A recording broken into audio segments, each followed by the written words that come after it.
bertentangan dengan hadis ini bertentangan dengan hadis ini, maka pasti ada jalan keluar. Pasti ada jalan keluar. Kalau tidak ada jalan keluar bagi kita, itu ya bagi kita. Apa istilahnya tawakuf? Kita aja yang nggak tahu. Seolah itu bertentangan. Ya.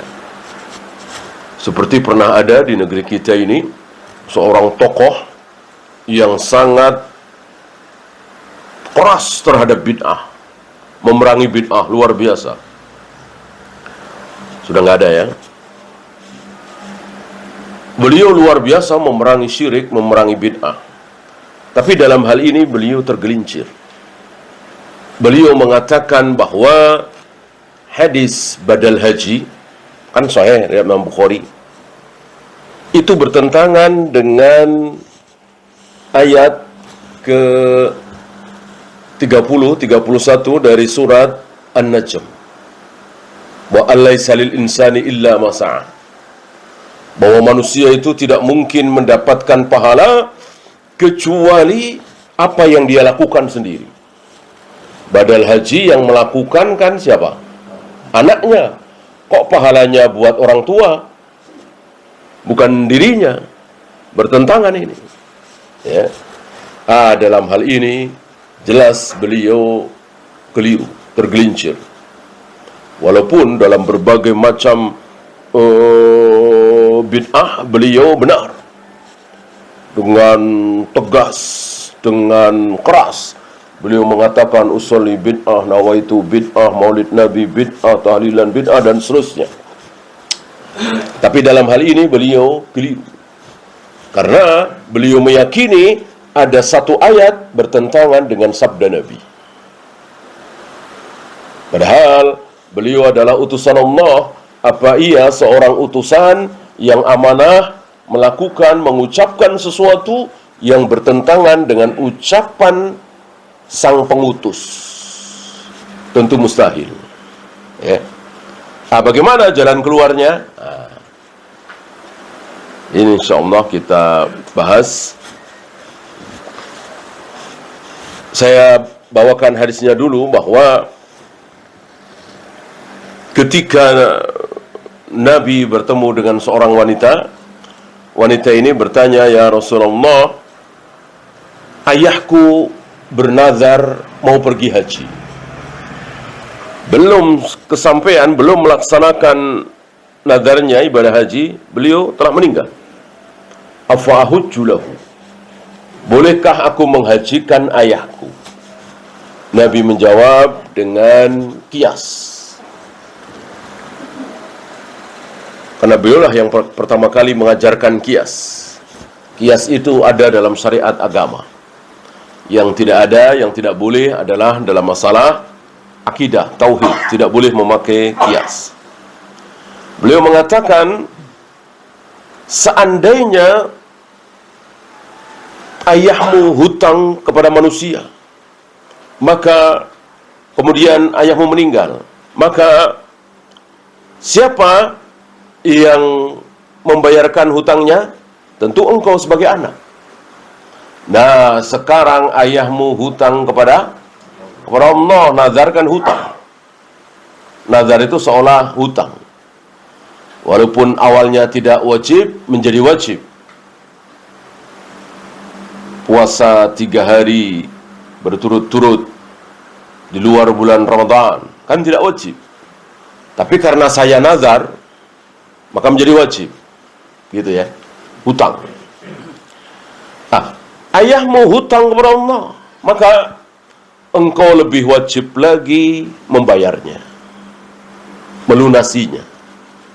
Artinya engkau yang menghajikan. Termasuk saum. Man mata wa alaihi siyam sama anhu waliyuhu.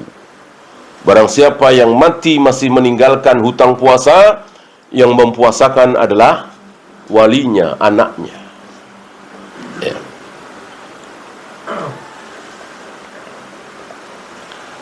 Apakah bertentangan dengan surat An-Najm tadi? wa alaysa lil insani illa ma sa'a, bahwa manusia hanya akan mendapatkan pahala dari apa yang dia lakukan sendiri? Al-jawab, tidak. Tidak. Kenapa?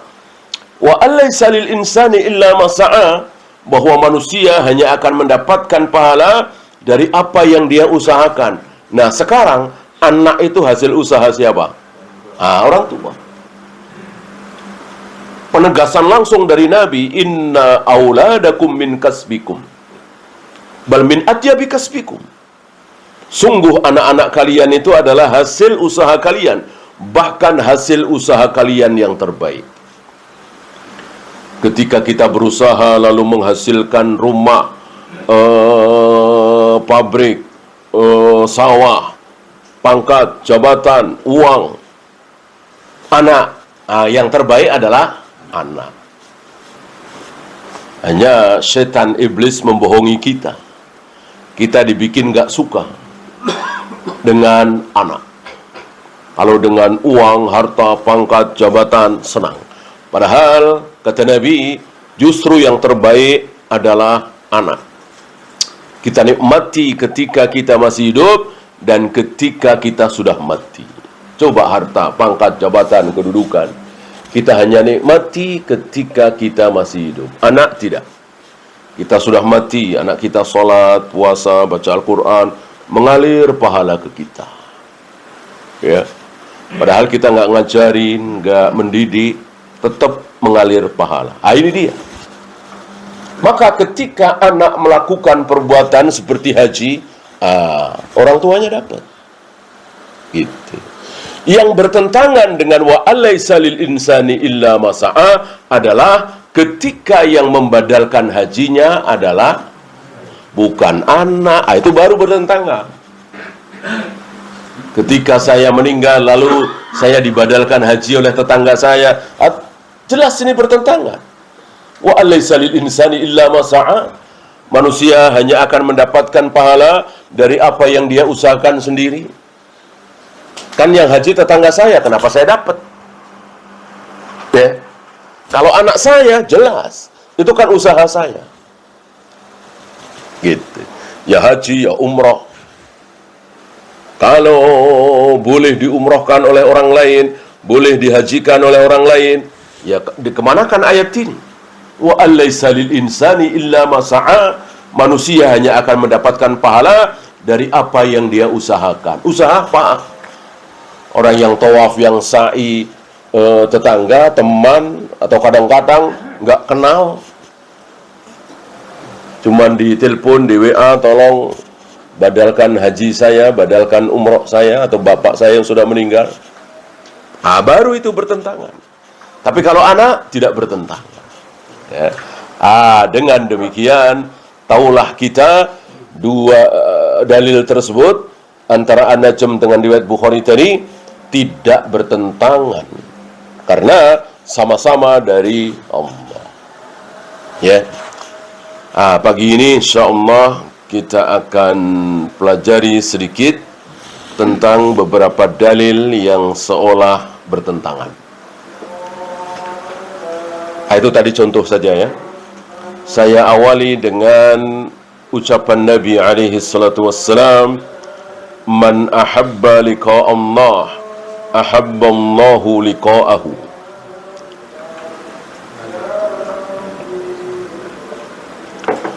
Barang siapa yang suka, yang cinta, yang ingin bertemu dengan Allah, maka Allah pun suka ingin bertemu dengan dia. Sebaliknya, yang tidak mau, yang tidak ingin bertemu dengan Allah, maka Allah pun tidak suka, tidak ingin, tidak sudi bertemu dengan dia. Padahal bertemu dengan Allah itu pasti mati. Itu pernah kita bahas ya. Bertemu dengan Allah itu pasti mati. Nggak mungkin bisa bertemu dengan Allah kalau tidak mati. Loh, itu salat bukankah bertemu dengan Allah? Tidak. Bukan istilah yang syar'i, salat itu bertemu dengan Allah. Tidak ada di ayat, di hadis yang menyatakan bahwa salat itu bertemu dengan Allah. Keliru. Salat itu apa kemarin? Berbisik. Berbisik dengan Allah, bukan bertemu. Ya. Tentu kita tempatkan dalil itu di tempatnya masing-masing. Walaupun jelas Nabi mengatakan ketika kita salat, maka kemanapun kita menghadap, mau ke barat, ke timur, ke utara, ke selatan, kan orang yang di Masjidil Haram kan salat bisa menghadap kemanapun, tergantung posisi kita di sebelah mana dari Ka'bah, kan begitu. Kita mau hadap ke barat, ke timur, ke utara, ke selatan, maka ketika kita salat, wajah kita pasti berhadapan dengan wajah Allah. Tapi mengatakan bahwa kita bertemu dengan Allah ketika salat butuh dalil. Mana? Kalau berbisik ada. Ya. Nah, bertemu dengan Allah berarti mati. Berarti hadis ini bermakna barang siapa yang tidak suka mati, Allah tidak suka ketemu dengan dia, benci ketemu dengan dia. Padahal ahadukum al-maut lidurrin asabahu. Janganlah kalian mengharap-harap mati karena tertimpa keburukan. Oh, sakit luar biasa, lalu mengharap mati. Miskin luar biasa, malu luar biasa, hidup sengsara luar biasa, lalu pingin mati saja. Bolehkah? Tidak boleh. Tidak boleh. Ya. Fa'illa budda fa'ilan, kalau mau nggak mau terpaksa harus minta mati, maka minimal mengucapkan Allahumma ahyini, ya Allah hidupkanlah aku, makanatil hayatu khairan li, seandainya hidup itu lebih baik bagiku, tapi seandainya mati lebih baik bagiku, ya Allah matikan saja aku. Itu nggak boleh lebih dari itu, nggak boleh melebihi dari itu. Dibalik, ya Allah matikan aku saja seandainya mati itu lebih baik dariku, tapi hidupkan seandainya hidup lebih baik dariku. Nggak boleh, nggak boleh. Ya, harus hidup dulu. Ya, apalagi ya Allah sepertinya mati lebih baik dariku, ya Allah matikan aku saja ya Allah. Lebih nggak boleh lagi, karena Allah yang maha tahu, bukan kita. Ya, itu untuk sesuatu yang sudah kepepet sekali. Besar kemungkinan kalau saya terus hidup bersama mereka ini, sementara saya tidak bisa keluar dari tempat ini, besar kemungkinan saya akan ikut bersama mereka berbuat syirik, berbuat bid'ah, berbuat maksiat, misalnya. Ya. Saya lemah ya Allah, mereka begitu kuat, saya tidak bisa kemana-mana. Ya. Kalau seandainya saya terus hidup, besar kemungkinan saya harus mengikuti kesyirikan mereka, kebid'ahan mereka, misalnya. Oleh karena itu, jika hidup lebih baik bagiku, ya Allah hidupkanlah aku, seandainya mati lebih baik bagiku, ya Allah matikanlah aku. Kan seolah bertentangan ini. Berharap mati tidak boleh. Sementara hadis tadi menyatakan yang tidak ingin mati, yaitu tidak ingin ketemu dengan Allah, Allah pun nggak sudi ketemu dengan dia. Kalau dia pengen cepat-cepat ketemu dengan Allah, Allah pun pengen cepat-cepat ketemu dengan dia. Kan bertentangan nih. Ada yang masih ingat jawabnya apa? Jawabnya adalah waktu. Waktu. Yang membedakan dua dalil ini adalah waktu.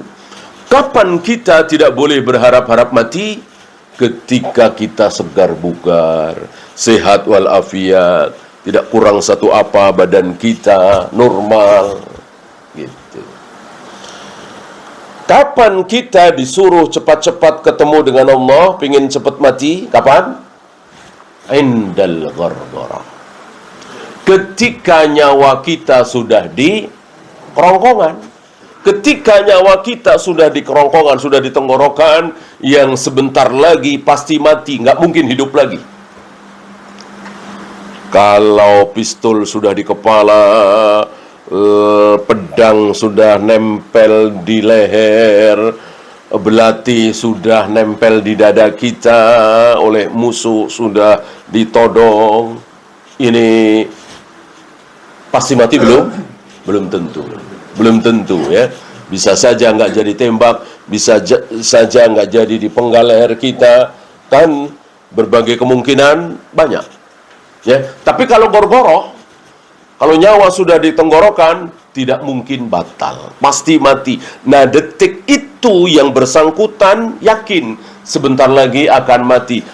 Detik itulah para nabi, para rasul, para sahabat, para aulia Allah pengen cepat-cepat mati, pengen cepat-cepat ketemu dengan Allah. Berbeda dengan orang-orang kafir ahli maksiat, ketika gorgoroh ketakutan luar biasa, tidak ingin ketemu dengan Allah, nggak pengen mati. Itu hadis itu. Ya. Maka Aisyah pernah bertanya tentang hadis ini. Ya Rasulullah, hubbul maut.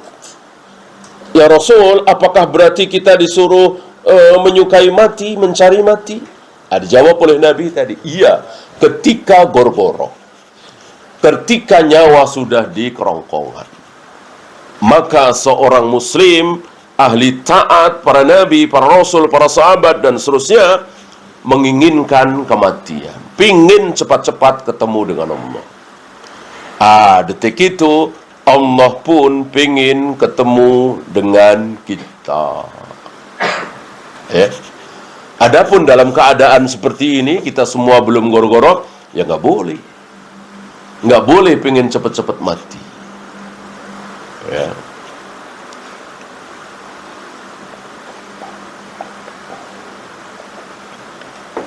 Membiarkan diri dalam keadaan sakit, mungkin karena satu dan lain hal, misalnya biaya operasi mahal, lalu kita pasrah, boleh, ya. Karena para imam menyimpulkan dari hadis wanita hitam yang ayan itu, disimpulkan oleh para imam, berobat tidak wajib. Tapi bukan berarti berharap-harap mati, beda. Karena kan kita yakin mati dan tidak itu tergantung keinginan kita, apa tergantung apa? Tergantung ajal. Kan tergantung ajal kan? Kan kita semua yakin mati itu tidak tergantung dengan kanker, dengan virus, dengan bakteri, dengan kecelakaan, dengan dibunuh, enggak. Mati itu tergantung dengan ajal. Walaupun kena kanker, walaupun dikeroyok puluhan orang, tapi kalau ajalnya belum sampai, ya belum mati. Yakin itu kita. Ketika seseorang dibunuh lalu mati, ya kita yakin bahwa itu memang sudah ajalnya.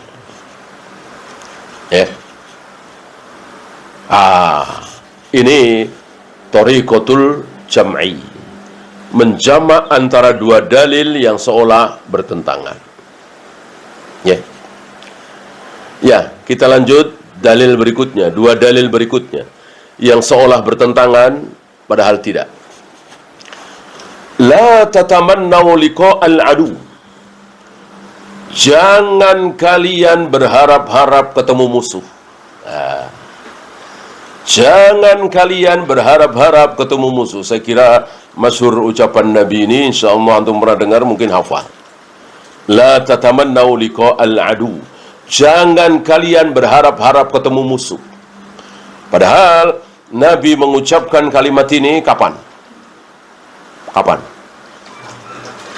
Menjelang peperangan.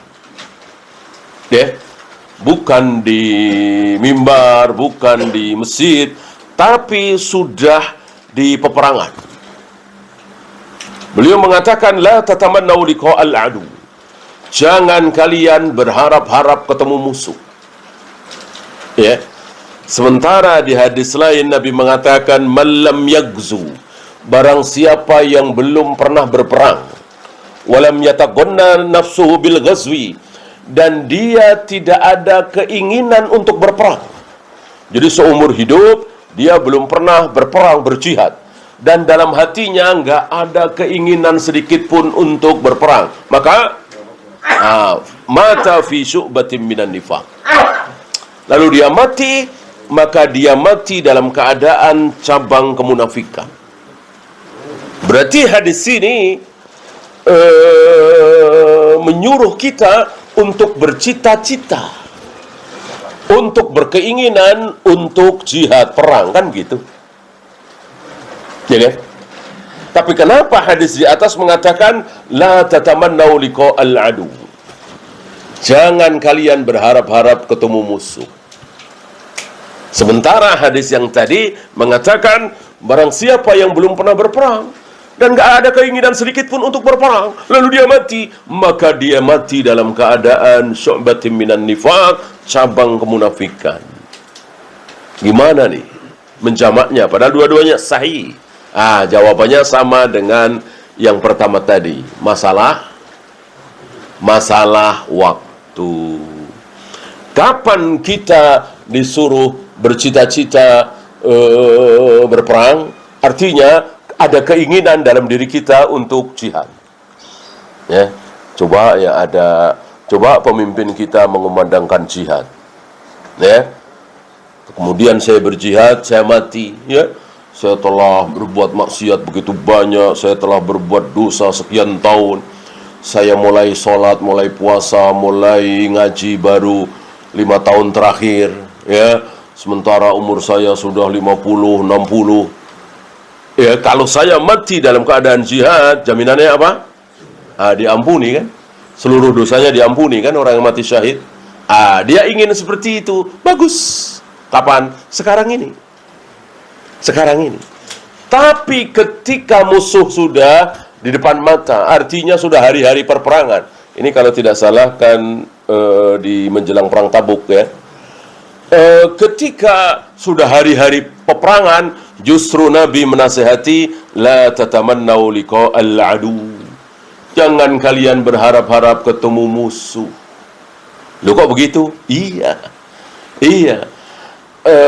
Ketika berperang, seringkali Nabi berperang dan akhirnya tidak jadi berperang. Baju besi sudah dipakai, senjata sudah dipersiapkan, pasukan sudah berbaris, nggak jadi berperang. Kenapa? Karena musuh pada masuk Islam. Ya. Karena berperang itu kan pilihan ketiga. Pilihan pertama yang diincar oleh Rasul dan para sahabat adalah itu musuh-musuh pada masuk Islam. Maka ketika Rasul dan para sahabat ke Tabuk, ke Syam, ke Yaman, ke Mesir, ke Mekah waktu itu tujuan pertama mengajak mereka masuk Islam. Ketika mereka sudah mau masuk Islam, selesai. Nggak ada perang, nggak ada bayar jizyah, nggak ada pembagian rampasan perang, nggak ada. Ya, mereka yang kafir itu langsung menjadi seperti kita yang muslim. Haknya, kewajibannya, harus sholat 5 waktu, puasa Ramadan, berhak dilindungi, dan seterusnya, sama persis. Walaupun baru sehari, 2 hari masuk Islam, langsung sama persis hak dan kewajibannya dengan kaum muslimin. Ya. Masuk Islam tidak mau. Langsung perang tidak. Pilihan terakhir perang itu ketiga. Pilihan kedua bayar jizyah. Ya, nggak apa-apa masuk Islam, nggak mau masuk Islam, la ikraha fid din, tidak ada paksaan untuk masuk Islam. Bayar jizyah. Ketika bayar jizyah, ya tentu dia masih kafir, masih Yahudi, masih Nasrani, masih Konghucu, masih Hindu misalnya. Tapi bayar jizyah. Mereka punya hak sebagai kafir dhimmi, dilindungi oleh kaum muslimin, oleh penguasa muslim. Bayar jizyah tidak mau, baru pilihan terakhir. Apa? Jihad perang. Pilihan terakhir. Nah, Nabi menasihati pasukan, jangan berharap langsung pilihan terakhir. Jangan berharap ketemu musuh. Berharaplah yang pertama, yaitu mereka masuk Islam. Begitu. Maka tidak boleh ketika kita sebagai pasukan sudah siap-siap berjihad. Selama ini kita menginginkan jihad. Udah begitu kita memang hobi ya. Dari kecil hobi berantem. Kan? Maka ketika perang dengan orang kafir kan semangat banget tuh. Wah, kapan lagi nih? Hobi berantem, ini berantem dapat pahala lagi. Kemarin-kemarin berantem dosa, ini dapat pahala. Kan seneng banget tuh, semangat. Itu orang-orang kafir pada masuk Islam. Kita harus senang. Nggak boleh nyesel, ya nggak jadi perang deh. Udah siap-siap, udah latihan, pada masuk ke Islam, nggak jadi perang. Nggak boleh pikiran seperti itu, nggak boleh. Justru senang. Orang pada masuk Islam, kita semua senang. Walaupun nggak jadi perang, walaupun kita hobi perang, walaupun sudah persiapan berbulan-bulan, kok nggak jadi perang karena musuh pada masuk Islam, alhamdulillah. Bukan malah nyesel. Itu yang dimaksud. Ya. Dari sini ketemu. Dan semakin yakin kita, nggak mungkin ayat bertentangan satu sama lain, hadis bertentangan satu sama lain. Nggak ada. Seandainya kita mendapati, kita saja yang mendapati. Maka jika kita mendapatkan ayat ini kok bertentangan dengan ayat ini atau hadis ini, kita nggak tahu jalan keluarnya, maka kita disuruh tawakuf, diam. Ya, kan ilmu ini luas sekali. Ada 1, 2, 10, 20 ilmu yang kita nggak tahu, ya wajar. Saya nggak tahu nih. Ya. Saya yakin nggak bertentangan, tapi saya nggak tahu. Itu lebih baik daripada buru-buru mengatakan ini bertentangan seperti tokoh kita yang tadi. Ya.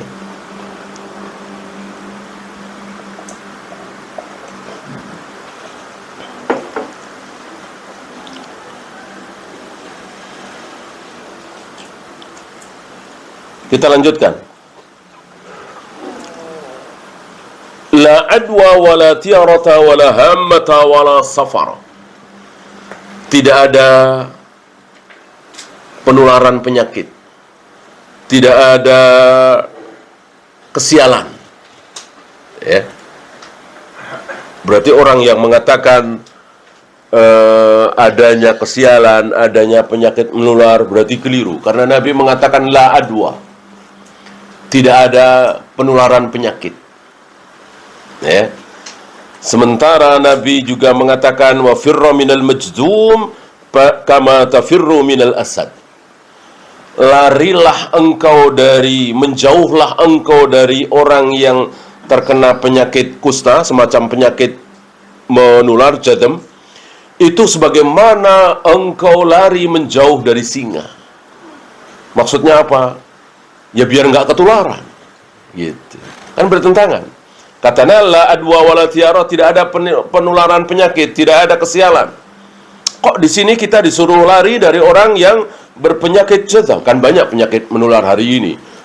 Seperti kemarin. Ya, virus luar biasa penularannya. Tapi Nabi mengatakan la adwa, tidak ada penularan penyakit.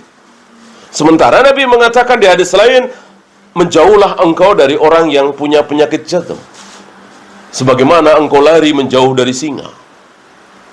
Tentu kita nggak ada yang mau dekat-dekat dengan singa. Bahaya, ya kan? Begitu pula, jangan berdekat-dekat orang yang berpenyakit menular. Nanti akan ketularan. Sementara tadi la adwa, kata Nabi, tidak ada penularan penyakit. Jawabannya adalah, ini bukan masalah waktu. Kali tadi masalah waktu. Ini masalah sifat dari penularan penyakit. Orang-orang jahiliyah, mungkin termasuk hari ini, itu beranggapan penyakit itu punya kehendak. Seperti kita semua akan punya kehendak. Nah, penyakit itu katanya punya kehendak. Yaitu, saya mau serang si Anu, saya mau tularin si Anu. Pokoknya dimanapun saya serang. Nah, itu keyakinan orang jahiliyah. Mungkin hari ini keyakinan dokter-dokter kafir. Dokter-dokter kafir itu meyakini bahwa penyakit itu punya kehendak. Dimanapun ada orang dekatnya akan diserang, gitu. Semau dia, semau penyakit. Ini yang ditolak oleh Nabi. Bahwa penyakit menular itu ada, tapi bukan terserah penyakitnya, tapi terserah Allah, begitu. Dan itu yang terjadi di lapangan, ya kan?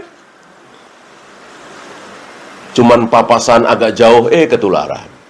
Itu istrinya, anaknya berkumpul tiap hari, nggak ketularan. Ada kejadian seperti itu? Banyak. Ini menunjukkan kebenaran firman Allah, sabda Nabi alaihissalam, bahwa penularan penyakit itu ada, tapi terserah Allah, bukan terserah penyakitnya. Kalau terserah penyakitnya, tentu yang kumpul tiap hari kena. Tentu penyakit menghendaki yang dekat-dekat. Ini enggak. Berarti terserah Allah. Ya, maka ketika kita lari dari penyakit, kita tidak mau ketularan penyakit, yang terbaik mohon kepada Allah, berharap kepada Allah. Itu bukan malah bermaksiat kepada Allah.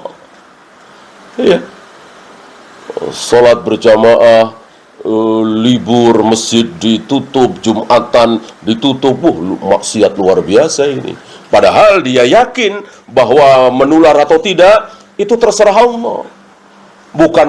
Bukannya kita tambah rajin menyembah Allah, berharap kepada Allah, malah berbuat maksiat yang luar biasa.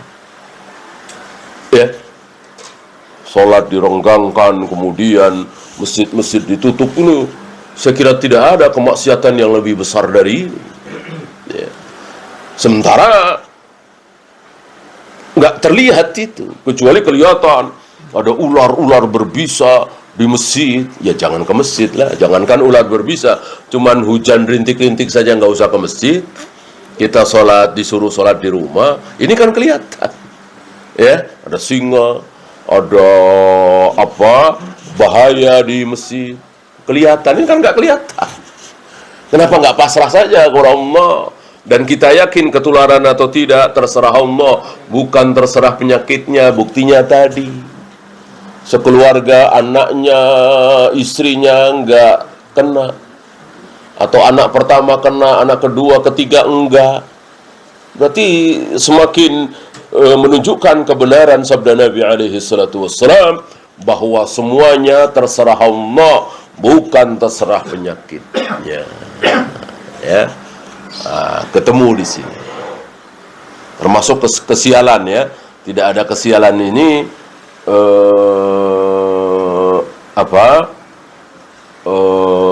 seandainya, ya. Maka ada orang yang mengatakan bahwa istri itu bisa mendatangkan sial. Kendaraan itu seperti kuda, keledai, kalau kita motor, mobil, bisa mendatangkan kesialan. Rumah itu bisa mendatangkan kesialan. Karena itu sabda Nabi, "Lau kana syu'mu fa fi thalatha." Seandainya ada kesialan, maka ada di 3 hal. Istri, kendaraan, dan rumah, tempat tinggal. Tapi mereka lupa, Nabi mengatakan di sini ada kata-kata seandainya. Seandainya ya berarti ya betul-betul seandainya ada. Berarti ada apa tidak? Ya tidak ada. Sama ketika Nabi mengatakan, "Lau kuntu amiran." Seandainya aku boleh memerintahkan orang untuk sujud kepada sesama manusia, maka akan aku perintahkan para istri sujud kepada suami. Bolehkah istri sujud kepada suami? Tidak boleh, karena seandainya kan. Ada seorang istri yang sangat berbakti kepada suaminya, sangat taat kepada suaminya, sangat menghormat kepada suami, lalu dia sujud kepada suami, tentu dosa besar. Karena Nabi mengatakan seandainya. Begitu pula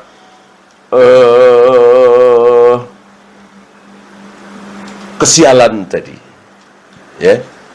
Jadi nggak ada kesialan, yang benar nggak ada kesialan. Orang seandainya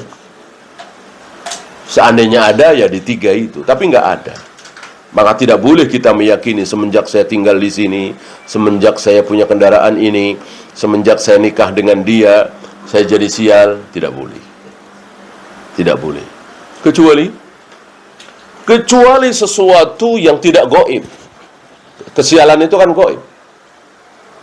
Ya. Gara-gara saya rumah saya ada di pojok sini, rezeki saya jadi seret, itu kan gaib. Ya, kalau nggak gaib boleh. Ya, semenjak saya pakai motor ini sial saya, nabrak-nabrak mulu. Kenapa? Ya nggak ada remnya. Motornya nggak ada remnya, ini kan nggak gaib. Ya bener lah, motor nggak ada remnya dipakai. Ya tentu nabrak-nabrak mulu. Bolehkah ini? Ya boleh, itu gak gaib. Itu bukan karena kesialan motornya, karena nggak ada remnya, kan begitu. Ya tentu ini berlaku bukan kendaraan saja, apapun. Ya rumah, ya temen, ya bisa teman mendatangkan kesialan, temennya jahat, temennya penipu misalnya. Gitu ya. Yang dimaksud kesialan yang ditiadakan oleh Nabi adalah sesuatu yang sifatnya gaib. Seperti Feng Shui itu kan gaib. Feng Shui ini jelas gaib. Ma khufiya sababuhu. Sababnya tidak jelas. Ini karena catnya warna anu. Ini karena rumah bapak nomor anu. Nah, itu kan jelas nggak ada hubungannya, gaib. Feng Shui ya.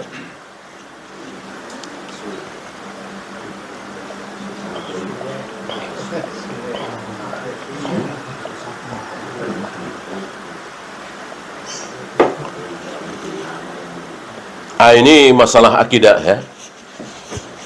Ini dua-duanya ayat Allah. Yang pertama, wa huwa ma'akum aynama kuntum. Dia Allah selalu bersama kalian dimanapun kalian berada. Sebagian kaum muslimin memahami ayat ini berarti Allah ada di mana-mana. Karena selalu bersama kita. Kita di lapangan, Allah di lapangan. Kita di sekolahan, Allah di sekolahan. Kita di rumah, Allah di rumah. Karena akan bersama kita terus. Sementara di ayat lain menyatakan Ar-Rahmanu 'alal arsy istawa. Allah berada jauh di atas arsy.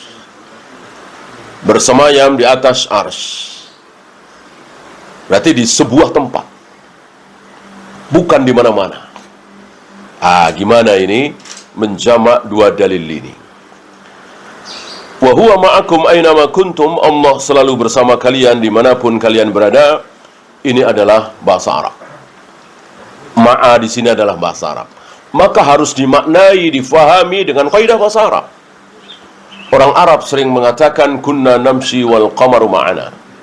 Malam itu kami berjalan dan bulan bersama kami. Lihat, bulan bersama kami. Ya, apakah malam itu bulan turun ikut berjalan-jalan bersama mereka? Tentu tidak. Bulan tetap di atas, tapi dikatakan bersama kami, apanya? Orang bulannya itu menyertai kami. Itu yang dimaksud oleh orang Arab. Maka Al-Quran adalah betul-betul pakai kaidah bahasa Arab.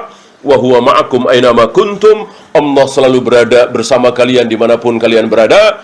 Allah tetap berada di atas arsy, tapi Allah mengawasi, melihat, mengetahui dimanapun kalian berada, apapun yang sedang kalian lakukan. Itu yang dimaksud. Adapun di mana Allah berada, terjawab di 7 ayat itu. Ar-Rahmanu 'alal arsy istawa. Di atas arsy.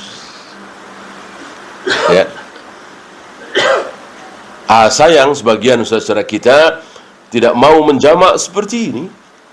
Maka mereka berpegang dengan wahwa ma'akum aynama kuntum. Dia selalu bersama kalian dimanapun kalian berada. Berarti Allah ada di mana-mana. Lalu Ar-Rahmanu 'alal arsy istawa ditolak. Tentu tidak mentah-mentah mereka nolaknya, nggak berani kan? Coret. Ar-Rahmanu 'alal arsy istawa, coret, nggak berani. Maka ditakwil. Ini kesalahannya di sini. Siapa yang nyuruh nakwil? Orang Rasul, Abu Bakar, Umar, para sahabat nggak mentakwil. Kok ini berani-beraninya mentakwil? Maksud Allah bersemayam di arsy itu, Allah menguasai arsy. Kata siapa? Kalau kata Nabi tentu sami'na wa ata'na. Kata para sahabat tentu sami'na wa ata'na. Nggak ada. Rasul, para sahabat, para tabi'in, sampai kepada Imam Syafi'i, Imam Bukhari, nggak ada satupun dari imam-imam itu yang mengatakan bahwa Allah bersemayam di atas arsy berarti Allah menguasai arsy. Tidak. Ya.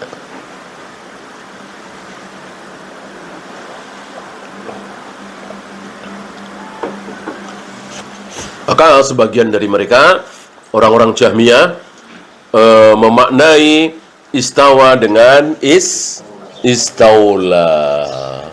Ada tambahan lam.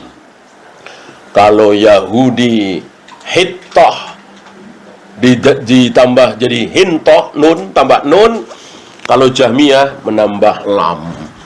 Maka diistilahkan oleh mereka nunnya Yahudi, lamnya Jahmiyah. Jahmiyah dengan Yahudi mirip-mirip, menambah satu huruf. Ya. Hittah ditambah menjadi hintah, istawa ditambah menjadi istaula. Dua-duanya buruk, dua-duanya terlaknat, terkutuk karena merubah-rubah ayat Allah. Yang benar adalah Ahlus Sunnah, mengikuti Rasul dan para sahabat. Bersemayam ya bersemayam, istawa ya istawa, tidak istaula. Ya.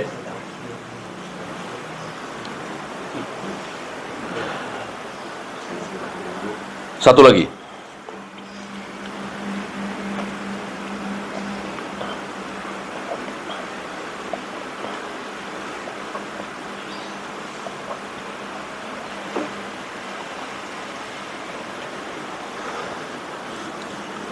Faman syaa falyu'min wa man syaa falyakfur. Barang siapa yang mau beriman, silahkan beriman. Barang siapa mau kufur, silahkan kufur. Berarti seolah di sini ada pilihan. Orang mau beriman, orang mau kafir, itu terserah kita, terserah manusianya, ya kan? Sementara wa kulla syai'in ahsaynahu fi imamin mubin. Segala sesuatu, enggak ada perkecualian nih. Segala sesuatu telah kami tulis di Al-Imam Al-Mubin, Lauh Mahfuz. Berarti termasuk kafirnya Abu Jahal, kafirnya Abu Lahab, kafirnya Fir'aun sudah ditulis apa belum di Lauh Mahfuz? Sudah. Berarti nggak ada pilihan dong. Kenapa dikatakan faman syaa falyu'min wa man syaa falyakfur? Barang siapa yang mau beriman silahkan beriman, barang siapa yang mau kufur silahkan kufur. Seolah di sini ada pilihan. Bagaimana menjamak dua dalil ini? Jelas dua-duanya sahih. Yang satu menyatakan silahkan, ada pilihan. Yang satu menyatakan semuanya sudah ditulis.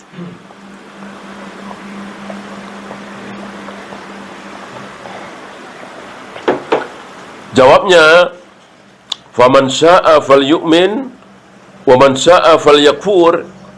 Ini bukan menyuruh kufur, tetapi justru menyuruh untuk beriman. Tapi kalimatnya seperti itu, ya. Jadi ini adalah suruhan, bukan pertanyaan, bukan pernyataan dari Allah dan Rasulnya bahwa manusia itu bisa keluar dari takdir, ya. Tapi ingat bahwa kita hanya boleh melakukan apa yang bisa kita lakukan. Waktu sholat, kedengaran azan, ya sudah. Kita berusaha meninggalkan semua kesibukan kita untuk sholat berjamaah di masjid. Adapun akhirnya kita bisa sholat atau tidak, Allah sudah punya catatan. Berapa kali kita berusaha untuk sholat tepat waktu, di awal waktu, tapi nggak kejadian. Macet misalnya, cari masjid nggak nemu-nemu misalnya, begitu ketemu sudah mau salam misalnya, itu kan sering kita dapati, ya kan? Nggak masalah. Yang penting kita terus berusaha. Ya seperti pertanyaan Umar ketika mendengar bahwa jangankan bayi, masih di rahim ibu kita saja, itu masih berupa janin saja, surga nerakanya sudah ditentukan oleh Allah apa belum? Sudah. Takdir. Tapi itu urusan Allah. Ya. Urusan kita adalah berusaha. Maka ketika Umar mengatakan, "Idzan fanattakilu ila Allah ya Rasul." Kalau begitu kita pasrah saja kepada Allah ya Rasul, karena surga neraka kita sudah ditentukan oleh Allah. Nabi menjawab, "I'malu, fa kullukum muyassarun bi." Beramalah. Karena setiap kalian dimudahkan. Jadi, nggak usah pedulikan. Nggak usah nanya-nanya. Nggak usah dibahas. Tentu kita semua sudah ada catatannya nanti. Si A surga, si B surga, si C neraka, si D neraka, si E surga. Sudah ditentukan dan nggak mungkin batal. Tapi itu urusan Allah. Kata Umar, kami belum pernah semangat dalam beramal melebihi ketika kami mendengar Nabi mengatakan i'malu. Kami lebih semangat lagi beramal. Kami tidak berpikir lagi, saya surga apa neraka ya? Saya ditakdirkan berhasil melewati sirat apa gagal? Saya ditakdirkan nanti dikubur, disiksa atau tidak, semuanya sudah ditulis, tapi nggak usah dibahas. Wallahu a'lam. Ya, itu saja. Ada pertanyaan, silakan.